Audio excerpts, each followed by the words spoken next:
Alors, c'est toujours un grand plaisir pour moi et je le considère comme un privilège d'être le porte-parole du Seigneur. Alors, en ce beau dimanche, nous allons réfléchir sur la parole de Dieu se trouvant dans le livre de 1 roi chapitre 17. Nous commencions depuis la semaine dernière à étudier la vie d'un grand homme de Dieu nommé Élie. Et la semaine dernière, nous avions vu justement ce premier message à ce propos. Élie, l'instrument de Dieu, l'homme à part. Élie, l'instrument de Dieu, l'homme à part. Et nous avions considéré justement le chapitre 17.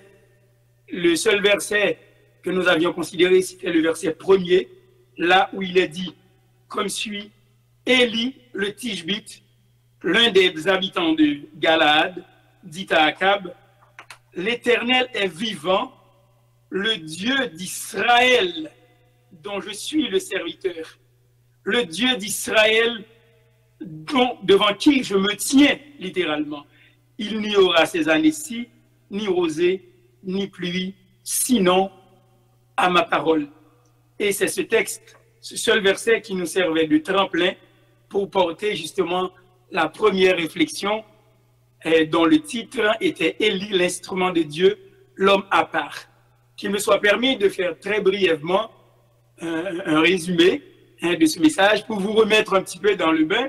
Donc, nous avions considéré justement 2 points la semaine dernière avec des sous-points. Le premier grand point, c'était la position d'Élie était celle de quelqu'un qui croyait en Dieu.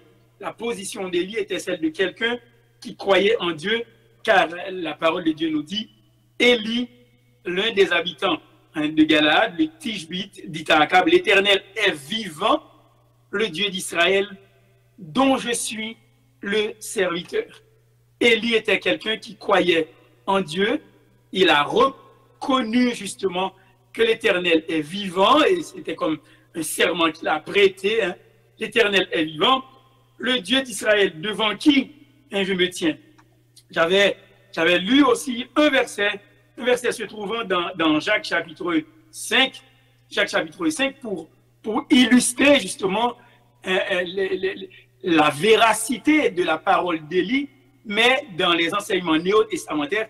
J'avais lu pour vous dans Jacques chapitre 5, les versets 17 et 18. Élie était un homme de la même nature que nous. Il pria avec instance pour qu'il ne plût point, et il ne donna point de pluie. Il ne tomba point de pluie sur la terre pendant 3 ans et 6 mois. Élie était un homme de la même nature que nous. Donc, il était humain. Il pria avec instance pour qu'il ne plût point, et il ne tomba pas une goutte d'eau, il ne tomba point de pluie sur la terre pendant 3 ans et 6 mois. Et le verset 18 de Jacques 5 nous dit: puis il pria de nouveau, et le ciel donna de la pluie. Puis il pria de nouveau, et le ciel s'ouvrit, et la terre produisit son fruit. Alors, c'est ce verset qui nous permet justement de faire allusion à la vie d'Élie, même si ça se trouve dans le Nouveau Testament, mais cela nous montrait justement la position d'Élie. Et aujourd'hui, l'autre verset que je n'ai pas eu le temps de lire pour vous la semaine passée se trouve dans Romains chapitre 11, pour vous montrer que les enseignements du Nouveau Testament témoignent de la vie de cet homme.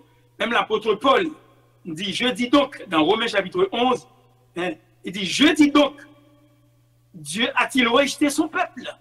Verset 1er, loin de là, car moi aussi je suis israélite, de la postérité d'Abraham, de la tribu de Benjamin. Et le verset 2, il nous dit: Dieu n'a point rejeté son peuple, dit l'apôtre Paul, qu'il a connu d'avance. Ne savez-vous pas ce que l'Écriture rapporte d'Élie?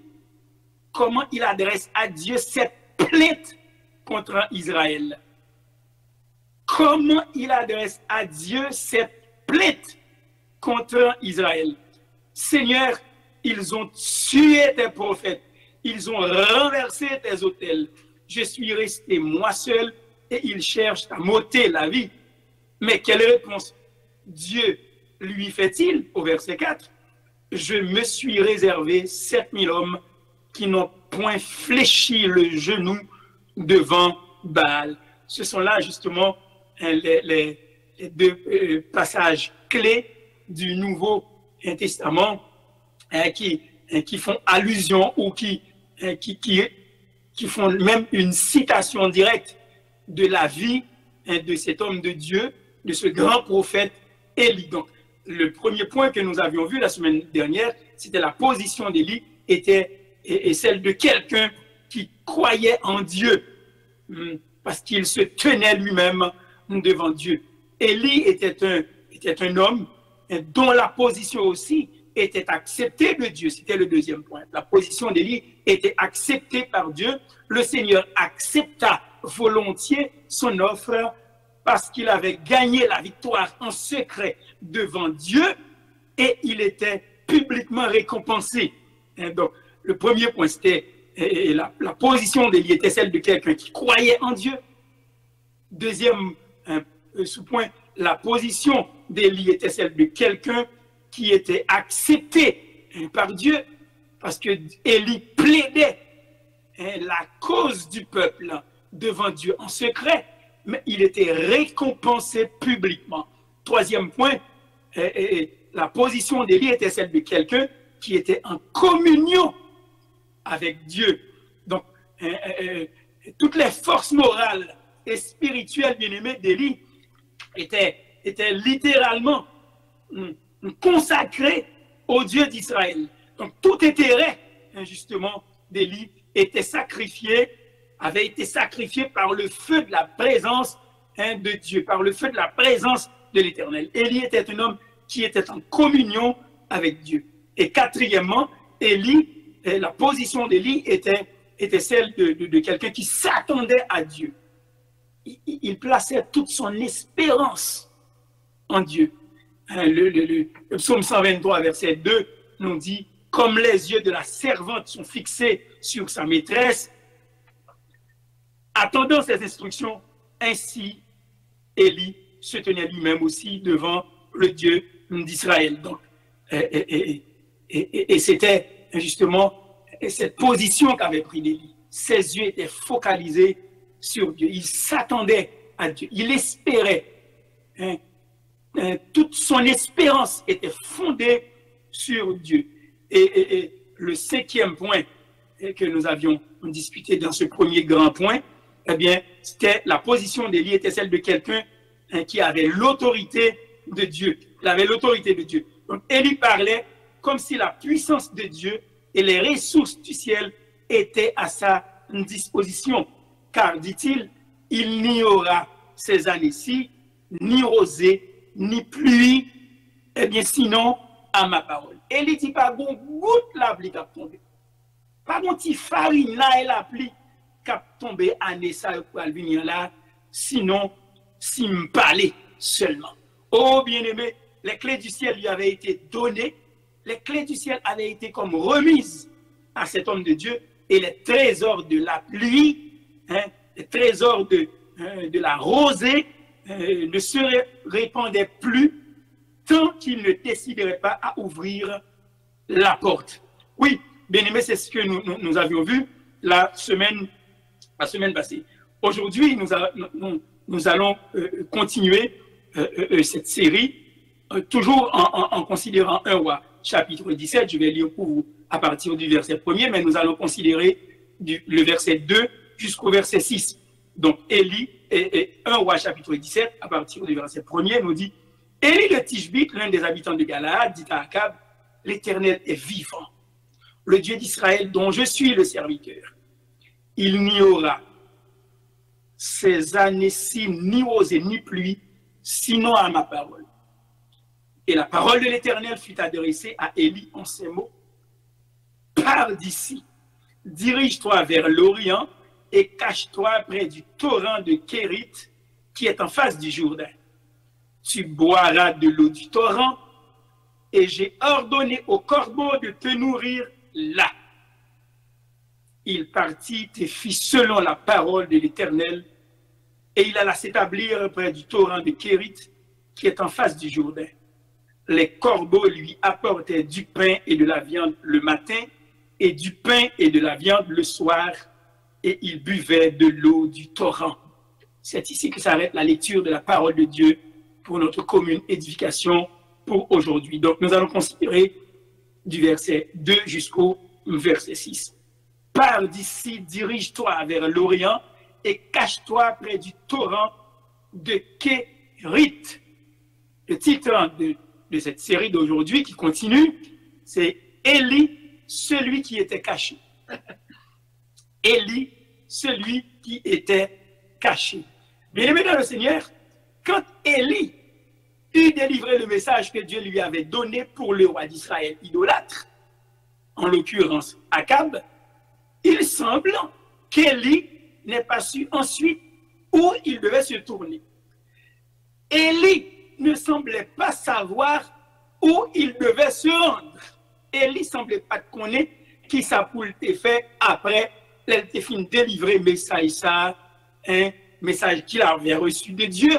Lorsqu'il avait délivré ce message à Akab, le roi idolâtre, il semble qu'Élie lui-même, par la suite, eh bien, ne savait pas où il devait se tourner. Peut-être en réponse à une prière où il demandait une direction et une protection que Dieu lui dit, pars d'ici et cache-toi près du torrent de Kérit. C'est ce que nous dit justement le verset 3. Pars d'ici, dirige-toi vers l'Orient et cache-toi près du torrent de Kérit qui est en face du Jourdain. Donc Élie, celui qui était caché. Bien-aimé dans le Seigneur, pars d'ici et cache-toi près du torrent de Kérit. Celui qui avait mis à mort une foule de serviteurs de Dieu n'était pas de nature à épargner un homme comme Élie. Les serviteurs de Dieu, bien-aimés, connaissent souvent un temps d'épreuve après avoir proclamé un message de vie ou de mort impopulaire au nom de l'Éternel. Très souvent, bien-aimés, lorsqu'ils font bagaille pour bon Dieu, ou même attendre que l'adversaire capable de soulever contre vous. Très souvent, bien-aimés, les serviteurs de Dieu connaissent souvent un temps d'épreuve, un temps d'adversité, un temps de difficulté, après avoir proclamé un message de vie ou un message de mort impopulaire au nom de l'Éternel. Mais qu'il est doux dans de telles périodes, alléluia, qu'il est doux de retrouver en Dieu lui-même un lieu de refuge pour le cœur troublé, alléluia, qu'il est doux, bien-aimé, dans de telles circonstances, qu'il est doux dans de telles périodes de retrouver en Dieu lui-même un lieu de refuge, un lieu de forteresse, un lieu d'asile, un lieu d'abri, un lieu de protection. Ce lieu se trouve en Dieu lui-même pour le cœur troublé. Alléluia. Et là, nous pouvons observer quelques points. Aujourd'hui, nous allons discuter sur deux grands points. Eh bien, le premier grand point, c'est le lieu de refuge d'Élie était un endroit, premièrement, de rendez-vous divin. Le lieu de refuge d'Élie était un endroit de rendez-vous divin. Le verset 3 nous dit, le Seigneur lui avait dit, cache-toi près du torrent de Kérit. Hein? Cache-toi, dit l'Éternel à Élie, près du torrent d'Élie, près du torrent de Kérit. Mais comment aurait-il pu être satisfait ou se sentir en sécurité dans un lieu qu'il aurait choisi lui-même? Comment Élie aurait-il pu être satisfait ou se sentir en sécurité adéquate dans un lieu qu'il aurait lui-même choisi? Et dans la vie, bien-aimée, eh bien, il est une chose de demander quelque chose à Dieu. Il est une chose de demander à Dieu. Hein? Il est une demande que c'est vous qui devez la formuler à Dieu. Mais il est un choix que c'est Dieu lui-même qui doit le faire pour vous. Amen. Bon, bagaille dans la vie, nous devons comprendre moi-même avec vous. Il est une demande que c'est nous qui devons la formuler à Dieu dans nos mots, dans nos soupirs, hein, dans nos souhaits. Donc, il est une demande que c'est nous, hein, c'est vous qui devez la formuler à Dieu. Mais il est un choix que c'est Dieu qui doit le faire pour vous. Oui, bien-aimé, bon bagaille, ou pas capable de choisir vous-même. Bon circonstance dans la vie qui arrive que il y a carrefour où arriver dans le chemin de la vie. C'est bon Dieu seulement qui est capable de voir une direction. C'est bon Dieu seulement qui est capable de choisir pour vous. Que ce soit le choix d'une épouse, que ce soit le choix d'un mari, que ce soit le choix de travail, que ce soit le choix d'une grande décision dans votre vie, il est une demande que c'est vous qui devez la formuler, mais il est un choix que c'est Dieu qui doit le faire pour vous. Quel soupir de soulagement, bien-aimé, a dû pousser le prophète obéissant lorsqu'il a cherché d'abord. Il a cherché d'abord et il a trouvé le lieu de repos désigné par Dieu. Oh, bien-aimé, c'est un tel sentiment de soulagement qu'éprouve tout pécheur. Lorsque, obéissant à la parole de Dieu, il court se réfugier justement au lieu de refuge appelé Calvaire, au lieu de refuge appelé Golgotha. C'est un tel sentiment de soulagement qu'éprouve dans le cœur de tout pécheur, mais obéissant à la parole de Dieu, lorsqu'il court se réfugier au lieu de refuge, au lieu d'abri appelé un calvaire. Bien aimé, dans n'importe quelle ville où le meurtrier autrefois tentait de trouver un asile, il n'avait aucune assurance jusqu'à ce qu'il arrive dans l'une des villes de refuge désignées par Dieu lui-même. Et la question que je vous pose aujourd'hui, nous reposons-nous là où Dieu a prévu pour nous le repos en Jésus-Christ, son Fils bien-aimé? Nous reposons-nous là, exactement là où Dieu a prévu pour nous le repos en son Fils, en Jésus-Christ, en Jésus-Christ lui-même? Est-ce que, bien-aimé, cœur trouver ce repos, cette tranquillité d'esprit? Est-ce que cœur joignit dans sa bon Dieu prévoit pour vivre là? Est-ce que nous reposer exactement là où Dieu a prévu pour nous le repos en Jésus-Christ, son Fils bien-aimé? Si tel n'est pas le cas, eh bien, je vous invite à le faire parce qu'il n'y a de repos que dans le cœur de Dieu, là où Dieu lui-même a prévu pour nous ce repos, dans le cœur de Christ lui-même. Lui-même. Donc, le lieu de refuge d'Élie était un endroit de rendez-vous divin. Pars d'ici, dit l'Éternel à Élie, pars d'ici. Dirige-toi vers l'Orient et cache-toi près du torrent de Kéri. Donc, c'était un rendez-vous divin. Quel rendez-vous, faut bon Dieu, barouille. Quel rendez-vous, bien-aimé, faut bon Dieu, barouille. C'est lui qui dit, altan moi dans coin ça là, m'a vinn joindre.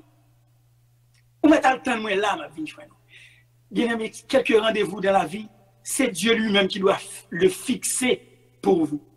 C'est Dieu lui-même qui doit le fixer. Donc, le lieu de refuge d'Élie était un endroit de rendez-vous divin. Et deuxièmement, le lieu de refuge d'Élie était un endroit de solitude, de plénitude absolue. C'était un endroit de solitude absolue, mais une solitude de plénitude. Bien aimé, il y a des gens qui sont isolés. Il est de certaines gens qui peuvent être confinés, puis qui trouvent ça plate. Mais le lieu de refuge d'Élie était un endroit, de rendez-vous divin, parce que c'est Dieu lui-même qui avait fixé ce lieu. Mais le lieu de refuge d'Élie était aussi un endroit de solitude absolue. Mais c'était une solitude de plénitude, une solitude remplie, une solitude de plénitude. Élie, bien-aimé, était totalement caché dans le secret de la présence de Dieu. Élie était hors d'atteinte de l'orgueil d'Akab. Élie aussi était hors d'atteinte de la langue acérée de Jézabel. Langue sale Jézabel là. Élie était allé très loin de lui et c'est bon Dieu même qui t'a dit m'a voulu aller très loin pour ce moment, pour cette période-ci, m'a voulu aller un peu plus loin hein, de la pression d'Akab, hein, de son orgueil sordide, mais aussi par d'ici, loin, va-t'en près du torrent de Kérit, hein, loin, hein, hors de la portée, hors de la tête, hein, de la langue acérée de Jézabel, cette femme immonde, hein, cette femme perfide, cette femme immonde, femme ça, c'était un ratier fait. Femme ça, c'est un ratier fait, Jézabel ça. Femme ça, c'était un manger de code. Femme ça, c'est un piquant coin. La Bible dit, la parole de Dieu justement déclare que Jézabel était une femme littéralement perfide. C'était une femme immonde dont la vie était d'une saleté dégoûtante hein, devant Dieu et devant les serviteurs de Dieu. Bien-aimé, l'endroit du salut de Dieu est un lieu de séparation et de solitude.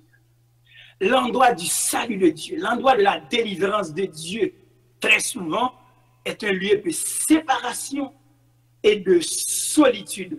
Une solitude de plénitude, une solitude hein, de contemplation hein, devant Dieu. Notre vie, hein, dit l'apôtre Paul, est cachée avec Christ en Dieu. Notre vie, votre vie, dit l'apôtre Paul, est cachée avec Christ, mais en Dieu. Quel honneur de faire partie hein, des cachets de Dieu. Quel honneur de faire partie. Quel honneur que vous et moi, nous avons hein, de faire partie des cachets de Dieu. Lorsque Dieu nous dit, cache-toi. Va te cacher parce que c'est Dieu qui nous le dit.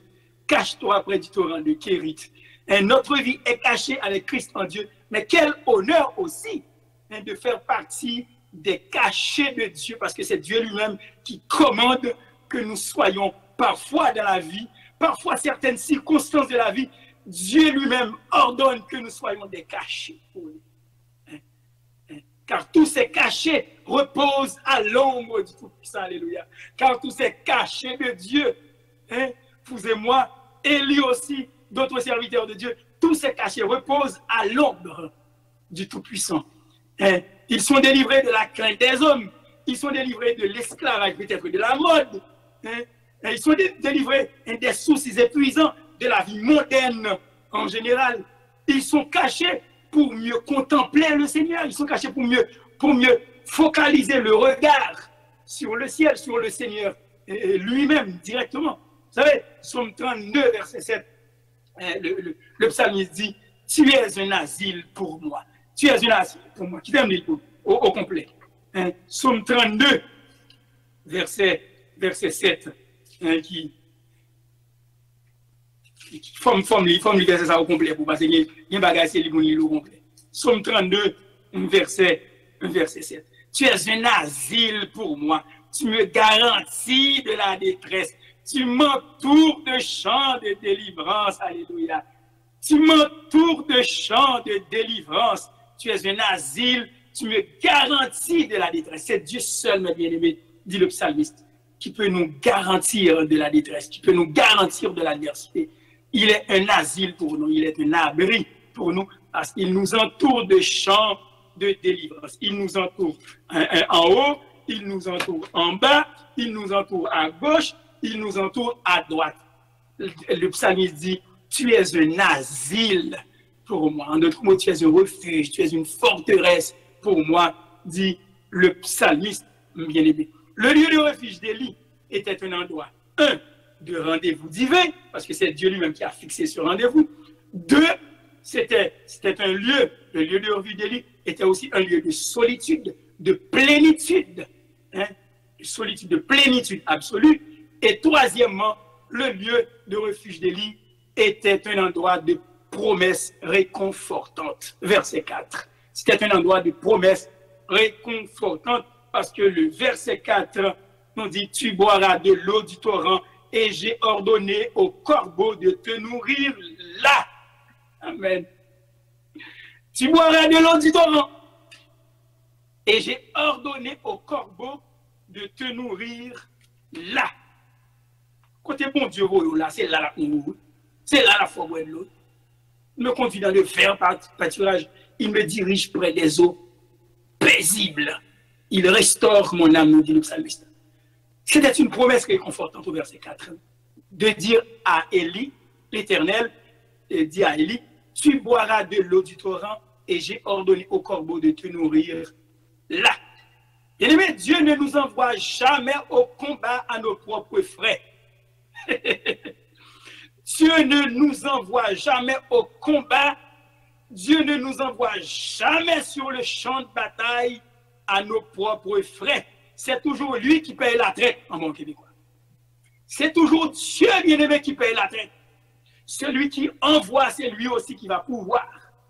Toutes les promesses de Dieu sont oui et amen en Jésus-Christ. Toutes les promesses de Dieu sont oui et amen. Dieu ne nous envoie jamais.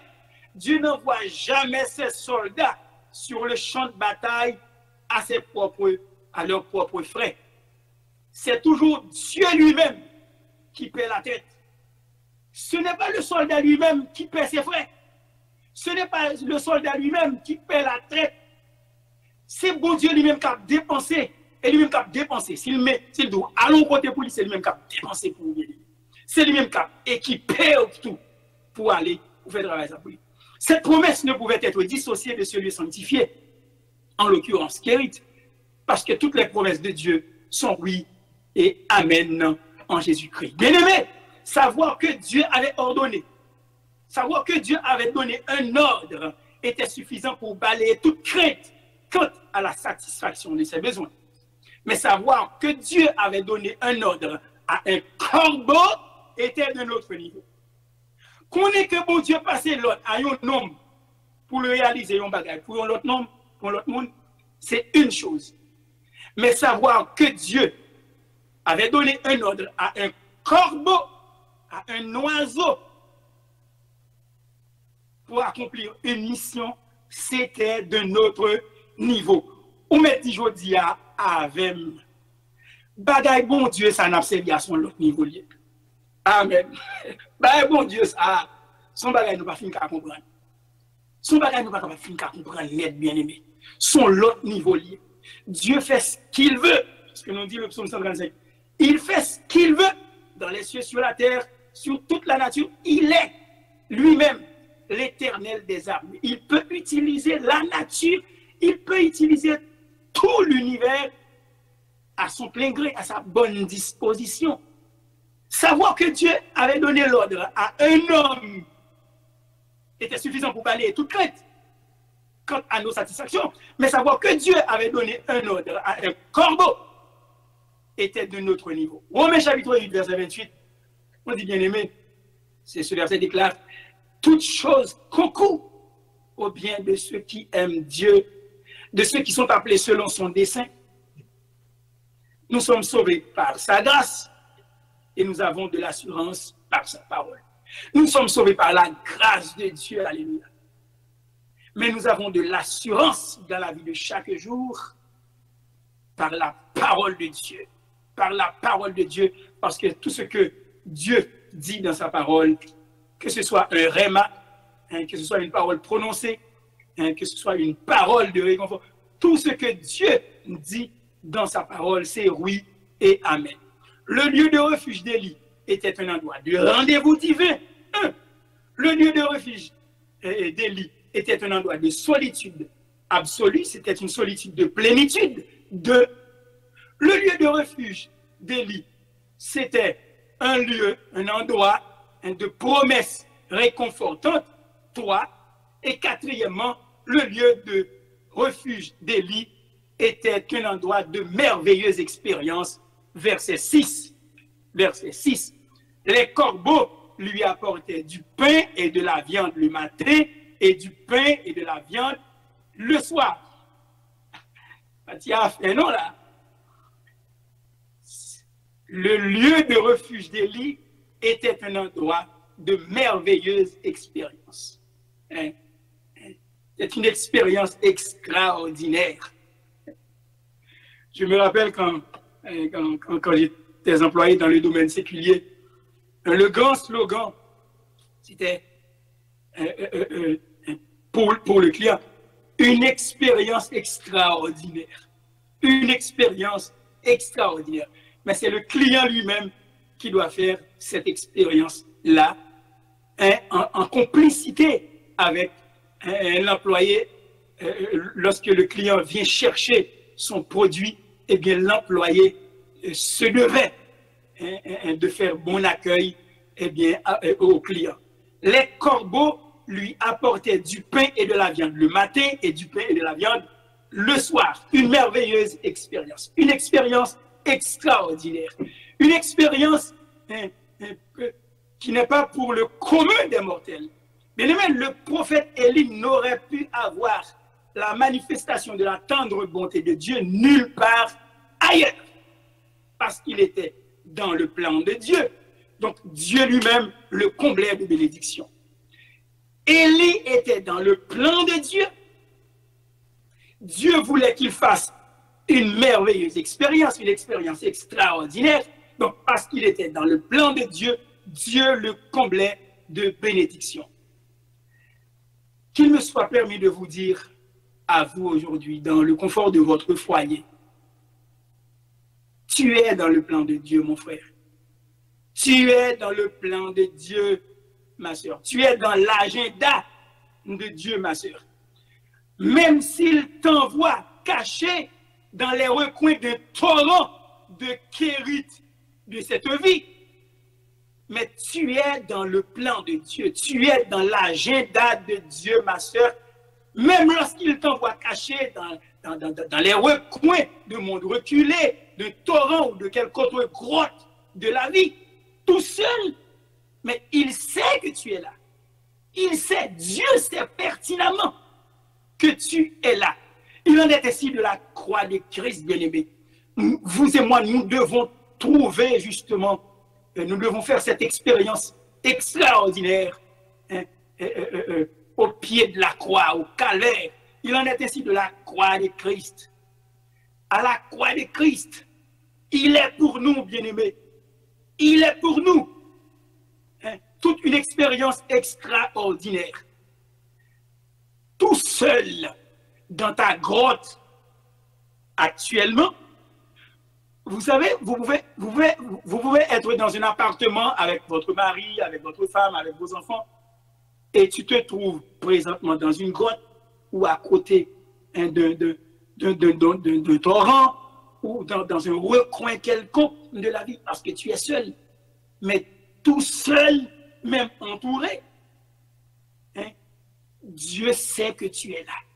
Dieu sait à quel moment que tu passes actuellement.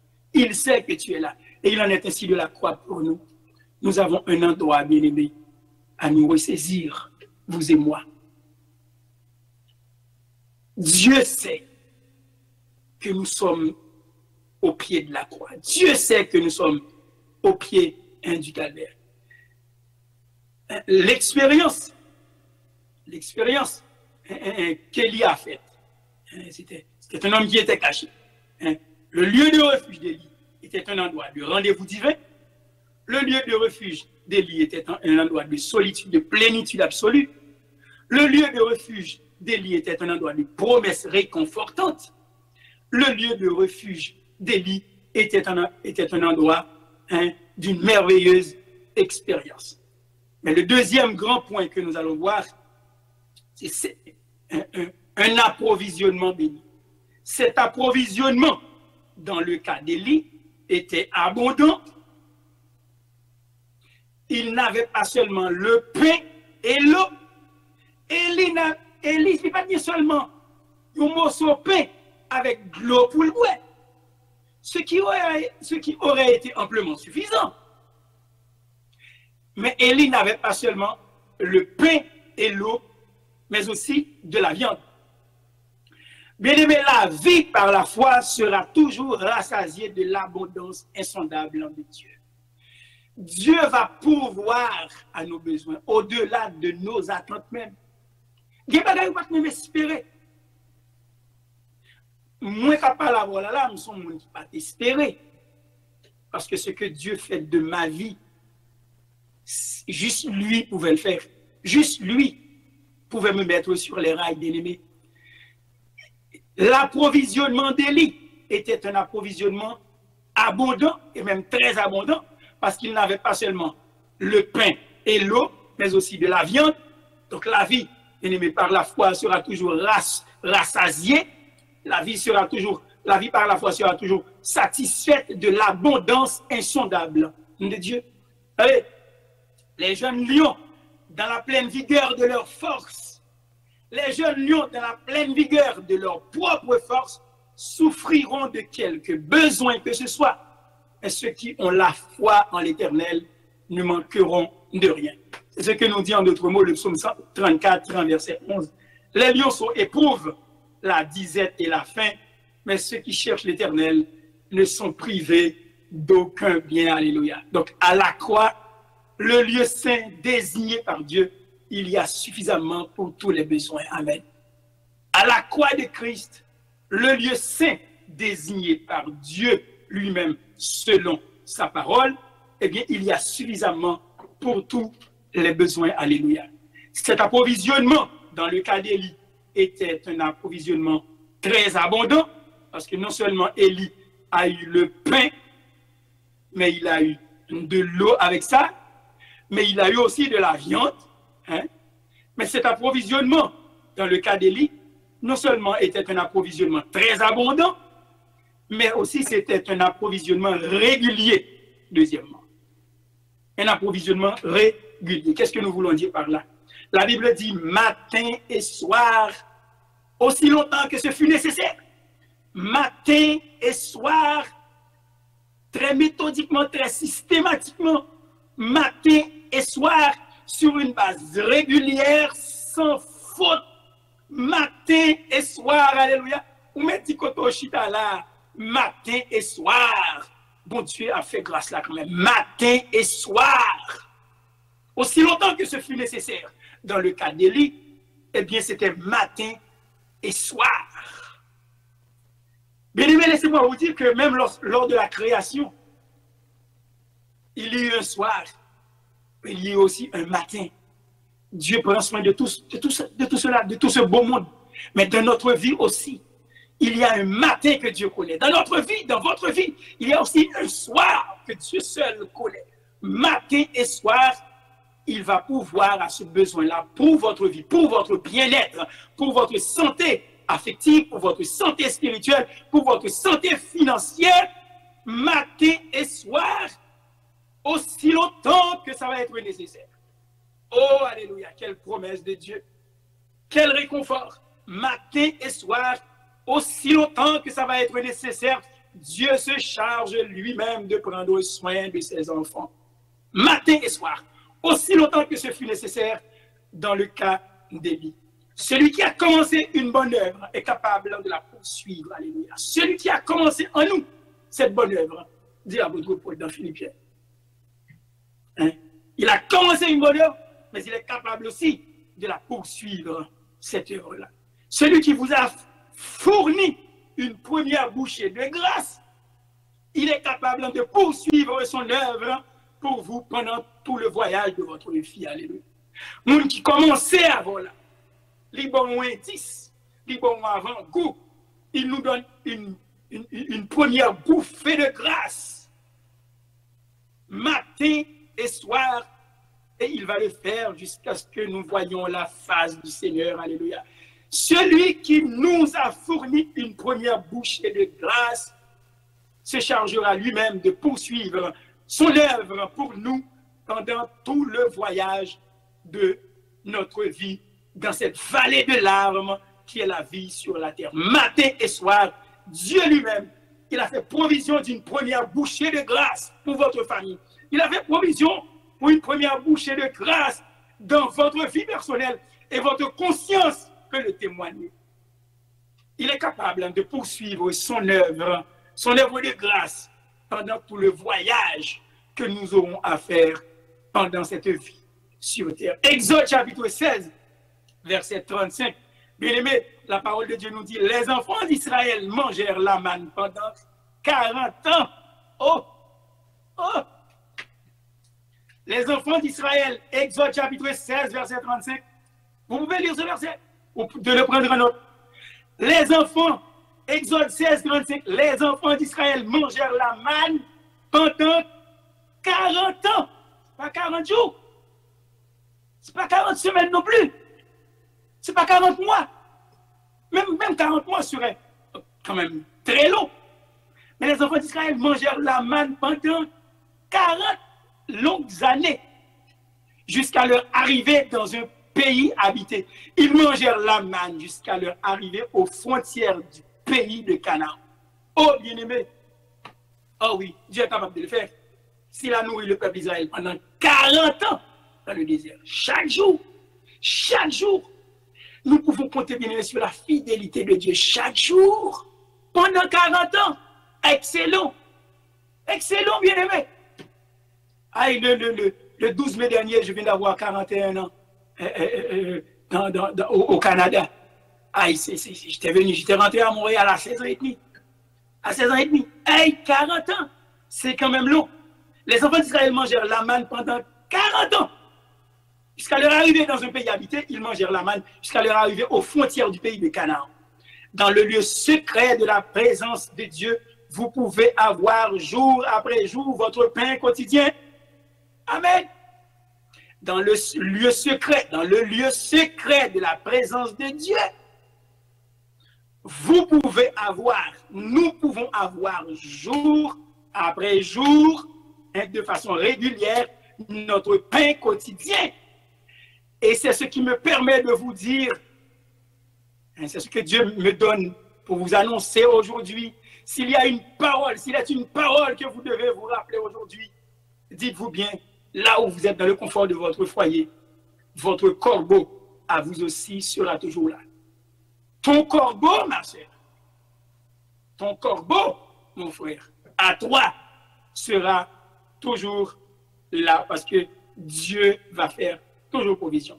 Cet approvisionnement, dans le cas d'Élie, était très abondant. Cet approvisionnement, dans le cas d'Élie, était régulier. Cet approvisionnement, dans le cas d'Élie, était miraculeux.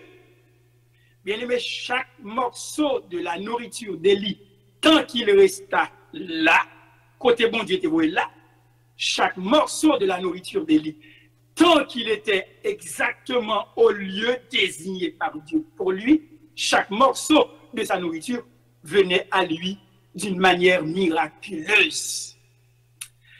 Ou ka bokoto la koto chita la pour dire moun di bokoto la vim son miracle, oui. Tu peux même le dire à toi-même. Tu peux même le dire à toi-même. Ta conscience peut le témoigner au Sauveur.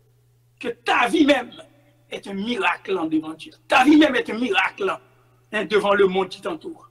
Chaque morceau de la nourriture d'Élie, tant qu'il resta là, à l'endroit où Dieu avait fixé pour lui, chaque morceau de sa nourriture venait à lui d'une manière miraculeuse. Bien-aimé, la parole de Dieu nous dit, l'homme ne vivra pas de pain seulement, mais de toute parole qui sort de la bouche de Dieu. L'homme ne vit pas seulement de pain, mais toute sa bonne Dieu dit tôt ou tard. Maintenant, tôt ou tard, l'a réalisé. Bien-aimé, l'homme ne vit pas de pain seulement, mais de toute parole qui sort de la bouche de Dieu. Dieu a dit, pars d'ici. Pars d'ici. Cache-toi près du torrent de Kéri. Et là, tu boiras de l'eau. Là, ma prends soin. Là, ma prends soin. Chaque morceau de la nourriture d'Élie, tant qu'il resta exactement à l'endroit désigné par Dieu, chaque morceau de sa nourriture venait à lui d'une manière miraculeuse. L'homme ne vivra pas de pain seulement, mais de toute parole qui sort de la bouche de Dieu. Une vie qui a été engendrée par la parole de Dieu doit aussi croître de la même manière. Une vie qui a été engendrée par la parole de Dieu doit aussi croître de la même manière, c'est-à-dire par la parole de Dieu encore que ça va continuer. Bien aimé, les miracles sont une réalité de chaque jour pour quiconque vit par la foi dans le Fils de Dieu. Les miracles sont une réalité de chaque jour.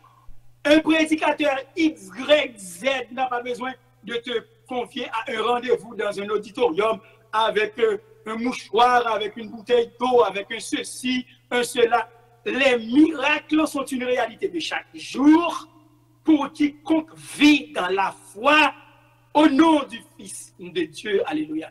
Dans Luc chapitre 22, verset 35, la parole de Dieu nous dit, quand Jésus demanda à ceux qui étaient allés en son nom, avez-vous manqué de quelque chose?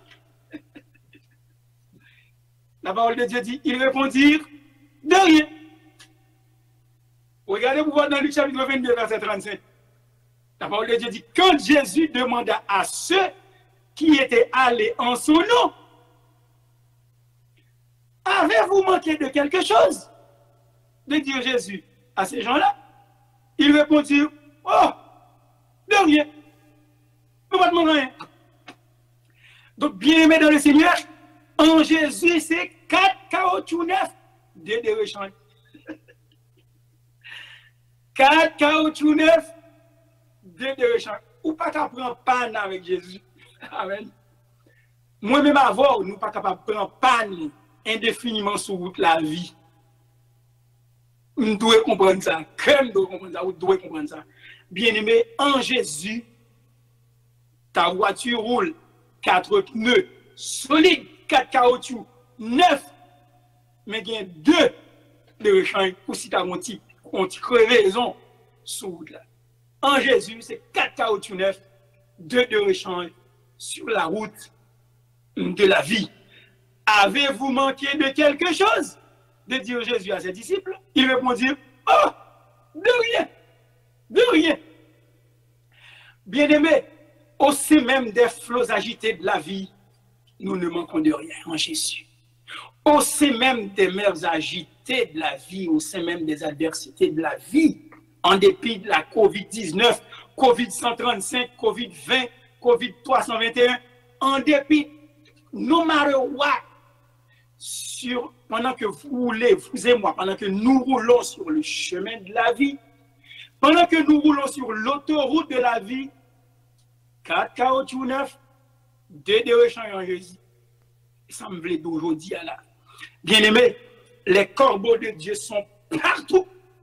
Les corbeaux de Dieu sont partout et il suffit que Dieu ordonne pour qu'ils deviennent des messagers de miséricorde et de bénédiction pour chacun des cachés de Dieu. Amen. Bien aimé, les corbeaux de Dieu sont partout. Partout. Jésus-Christ est le même hier, aujourd'hui et éternellement. Les corbeaux de Dieu sont partout. Et il suffit que Dieu ordonne pour qu'ils deviennent des messagers de miséricorde et de bénédiction pour chacun des cachets, entre guillemets, des cachets de Dieu. Oh, bien-aimé, qu'est-ce que nous avons vu aujourd'hui? Élie, celui qui était caché. Nous avons vu aujourd'hui que le lieu de refuge d'Élie était un endroit de rendez-vous divin. Le lieu de refuge d'Élie, c'était un endroit de solitude, de plénitude absolue. Le lieu de refuge d'Élie était un endroit de promesses réconfortantes. 3. Le lieu de refuge d'Élie était un endroit de merveilleuses expériences selon le verset 6. Ça fait 4. Et nous avions vu aussi que nous avions vu l'approvisionnement d'Élie. L'approvisionnement d'Élie. Bon Dieu ravitaillé. L'approvisionnement d'Élie, cet approvisionnement dans le cas d'Élie était un approvisionnement très abondant. Cet approvisionnement d'Élie était un approvisionnement régulier, matin et soir, matin et soir, matin et soir. C'était un approvisionnement régulier. Et troisièmement, l'approvisionnement dans le cas d'Élie, c'était un approvisionnement miraculeux.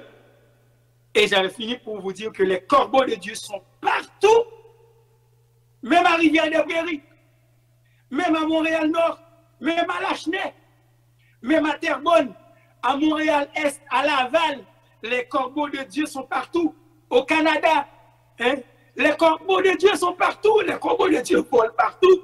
Il suffit que Dieu ordonne pour qu'ils deviennent des messagers de miséricorde et de bénédiction pour chacun des cachés de Dieu, que le Seigneur nous fasse grâce.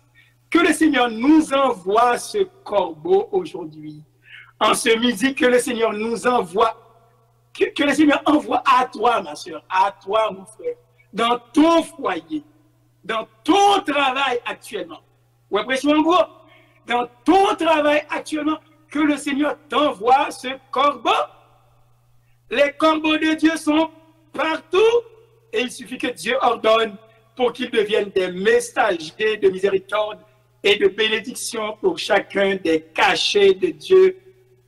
Qu'il en soit ainsi pour nous et bonne journée en Jésus-Christ. Le pasteur Emmanuel Jean-Denis qui vous salue et qui vous dit toute mon affection en Jésus-Christ. Recevez votre corbeau. Merci et bonne journée en Jésus-Christ.